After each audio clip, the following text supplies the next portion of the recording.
ദൈവത്തിന് മഹത്വം. നമ്മുടെ പ്രതിദിന ആഹാരം ജൂൺ 21. ഓരോ ചുവടിലും. ഇതാ സഹോദരന്മാർ ഒത്തൊരുമിച്ച് വസിക്കുന്നത് എത്ര ശുഭവും എത്ര മനോഹരവുമാകുന്നു.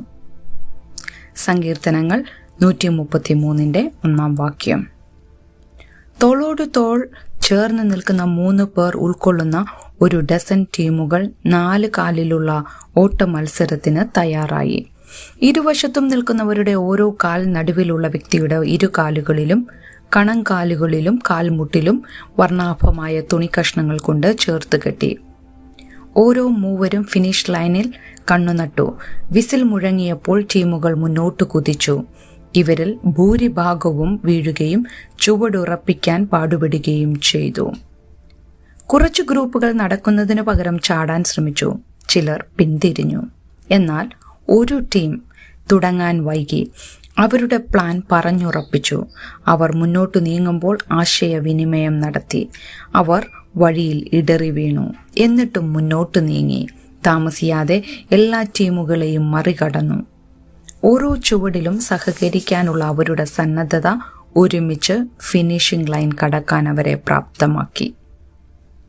യേശുവിൽ വിശ്വസിക്കുന്നവരുടെ സമൂഹത്തിൽ ദൈവത്തിനായി ജീവിക്കുന്നത് പലപ്പോഴും 4 കാലിലുള്ള ഓട്ടക്കാർ മുന്നോട്ടു പോകാൻ ശ്രമിക്കുന്നത് പോലെ നിരാശാജനകമാണ്.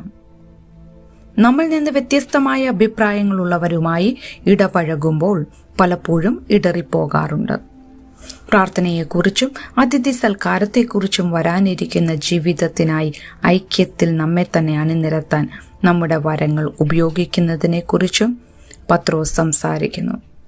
തമ്മിൽ ഉറ്റ സ്നേഹമുള്ളവരായിരിപ്പിൻ. പരാതിപ്പെടാതെ ആതിഥ്യമര്യാദ കാണിക്കുക. വിവിധമായുള്ള ദൈവകൃപയുടെ നല്ല ഗൃഹ വിചാരകന്മാരായി അതിനെക്കൊണ്ട് അന്യോന്യം ശുശ്രൂഷിപ്പീനെന്ന് അവൻ യേശുവിൽ വിശ്വസിക്കുന്നവരെ പ്രോത്സാഹിപ്പിക്കുന്നു.